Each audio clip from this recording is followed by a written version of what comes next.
This winter has been wet and it's not getting any better. Every year we hit a record after another. These pictures are from a recent flooding. This is the worst we had since we bought the farm. A thought creeps up in my mind every winter. Is this the place we want to grow old?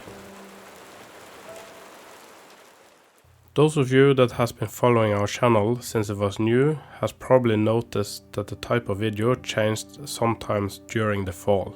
That is also the time when the weather changed. For more than 1 month now, I've been trying to finish a video about firewood.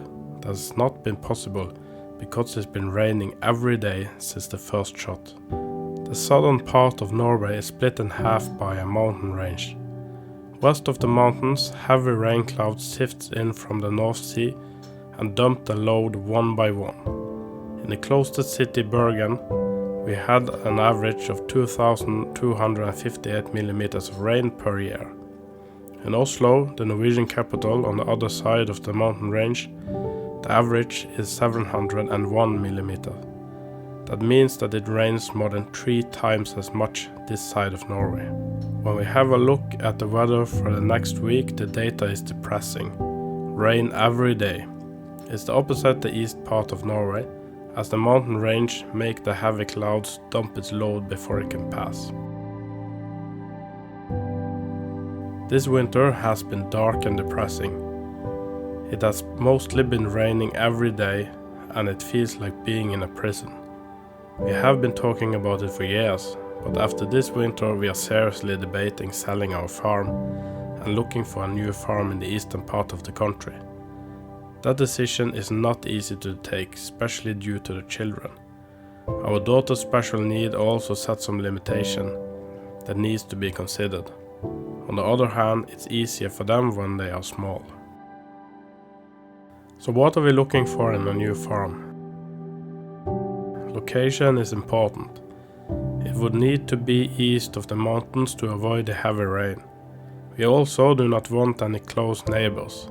There are several reasons for that.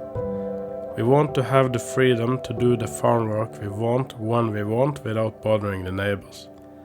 It's also an advantage when filming that we do not need to always try to avoid filming the neighbor's house or property. It's a good source of conflict to post videos of neighbors on the internet without their approval. The price is also important. The more the farm costs, the less freedom we will have to follow our dreams. If we have so much loan that both have to work full time, it's not that important to move as we won't have any time to take advantage of the better weather anyways. The property doesn't need to be in perfect condition as long as we have the time to do something about it. The size of the property is important. We still want to keep animals, so we need at least as much land as we have now. Our problem with this land is not the lack of land, but it's always raining, or we are at work, so we don't have much opportunity to put up fences. We are probably using 25% of our property. It's also difficult to fence as much of the property is shallow mountain areas. The local community is also important, as we have children that needs a school. The farm cannot be so remote that delivering at school becomes an all-day project. Planning a new start is always exciting and scary. We have been living on this farm for more than 6 years now, and I found a place in our community.